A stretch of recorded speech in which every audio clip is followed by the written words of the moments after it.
Hey there, and welcome to another Slab City update. Yeah, let's see. I'm going to try to give you some of the good stuff that's been going on, and then give you the option to quit watching if you want while I tell you about some shitty things that have been going on in my life and in Slab City in general.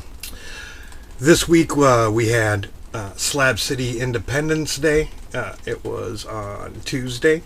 Big pig roast, goat roast. Fun was had by all.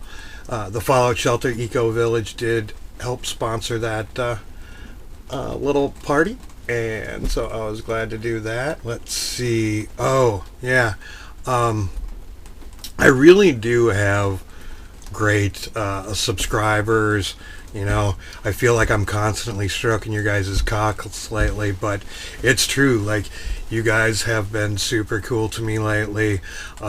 This week is no exception. Starting off with Matt from Squat the Planet swung by to chit chat with me for a little bit, and he dropped off this slider for doing camera shots so that you can slide things across and do better angles. I don't quite have the right camera for that yet, as I'm told by a photographer friend of mine. Something that gets close-up lens is a lot better, and currently what I'm shooting with is a lot of wide-angle stuff, so I'm still hoping that I will get the stuff that I want and can, like, this channel will continue to improve of that way. So that was really cool to get that. Then somebody sent me $30 on PayPal. I had another person sign up on the Patreon site and became a patron. That was pretty cool. At the end of the credits, there'll be a shout out to him, as promised, via the pledge level. And then this week, you probably, if you follow the comments, God, I'm sorry, I'm drawing a blank right now, but a gentleman asked me, he said he had a fat tire bike laying around, wasn't doing anything with it, and asked if I wanted it, and I was like, sure. That person said, yeah, I'll drop it off tomorrow, and actually kind of, I believe, right around, I think it was a day or two later, he's like, maybe tomorrow, not tomorrow. I wasn't really expecting them to be here when making that statement. I figured they were sending it to me, but yeah, it is a badass bike. I am digging the shit out of it. And in fact, when I've been and getting a lot of comments on it about, oh, that's cool, it really actually kind of looks like a motorcycle.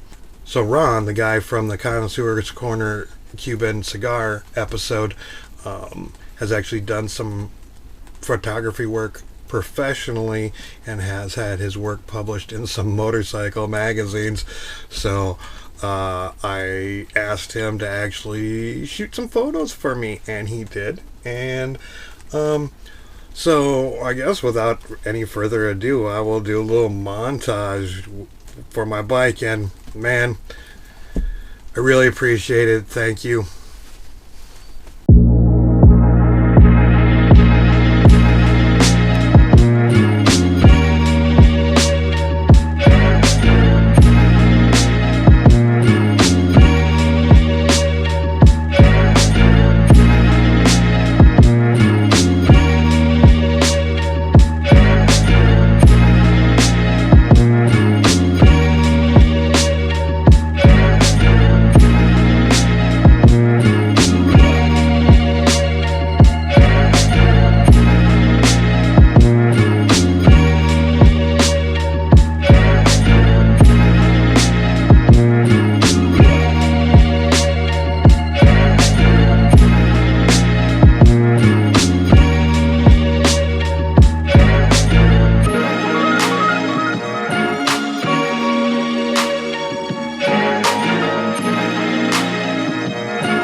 welcome back.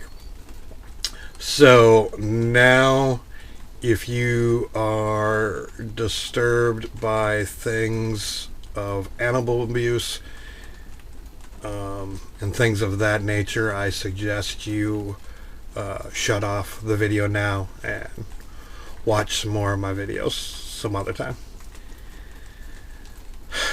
So, one of the reasons why last week I shot my video so late on Monday was because Monday morning I received a text saying that a dog had been found about a week ago in the canal, that the description did fit Dash. So I was sent one photo. It wasn't like it's on my phone. I couldn't really see it all that well. And so it kind of looked like it could be Dash. I went and found the person who had taken the picture and saw more pictures, and more it was starting to look like that it was Dash. And in the photos you saw that somebody had taken baling wire and wrapped it around the dog and through the harness, and then there was had kind of what would look like a handle or a leash coming off the end. We're assuming that some sort of rock was tied to that, and that the dog was then thrown in the canal, and so on and so forth.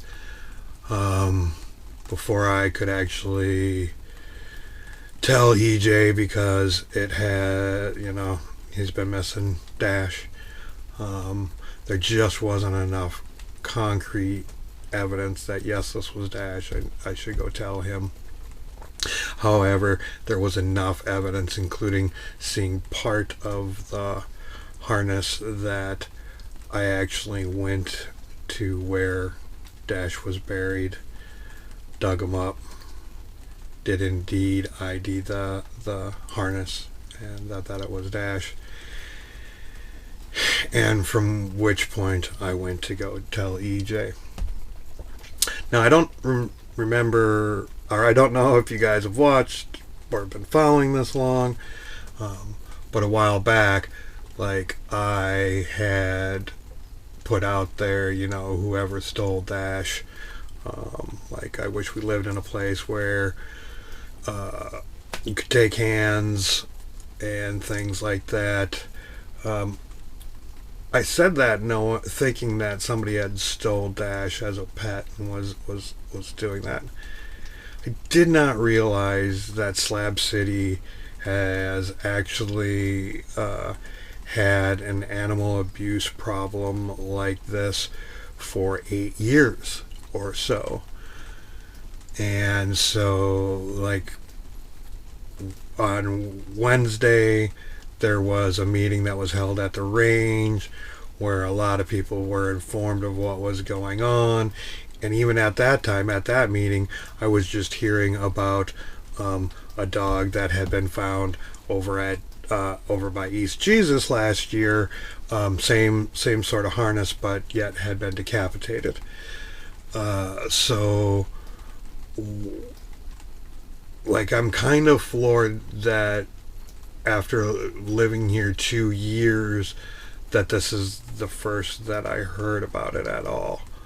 I probably wouldn't have made such claims about cutting off somebody's hands, because this is clearly somebody that has mental issues, and what they really need is help. It's a sickness. It would be like, I don't know, kicking the handicapped. It is just kind of mind-numbing, mind-blowing. But of course, at these meetings, everybody has a grudge, is pointing fingers at the people that they have a grudge with. um, and all other kinds of things not leading to like the same conclusive answer on anything at all. And there are all kinds of people wanting to act a vigilante,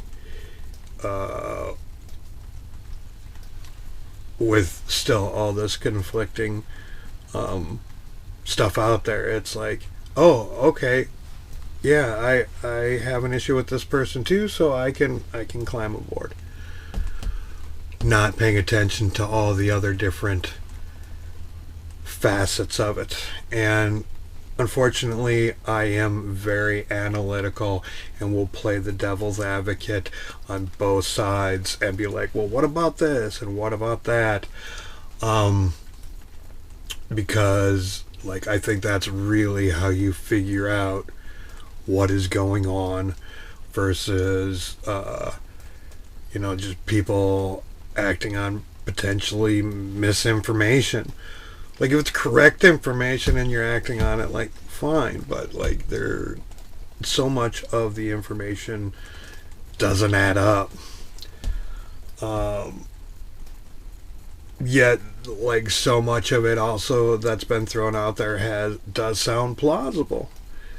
And in fact, the fact that I talked about cutting off somebody's hand, I have actually taken some precautions, or I don't know really if they're precautions, but more should something happen to me, it will point people potentially in directions, because if they retaliate, whatever. I've lived a good life, so this is maybe my last video. But I don't think so. I really do think that it's probably somebody that isn't very social, like even more antisocial than me, and is probably very withdrawn, and like hopefully can get help, because clearly they're hurting if they're hurting animals. But yeah, as going around and talking with different people in the community and stuff like this, I find out that actually, probably going on for about 8 years, and when people were first talking about it, it's like, no, you're crazy, and the things aren't really talked about. And that's unfortunate, because like maybe this person could have gotten help a long time ago if people had just talked. Anyways, that's really what has consumed the majority of my week, and it has stressed me the fuck out. It's made me depressed. My PTSD has flared up, just like different issues that are triggering yelling at people and things like that. And honestly, unfortunately, EJ and I are no longer friends, because of him constantly thinking I don't have his back and that I always have other people's backs, just because I want to play devil's advocate to make sure that the information we have is 100%. And it's sad. Anyways, hopefully next week will be a better week. Peace, love, and all that hippie jazz.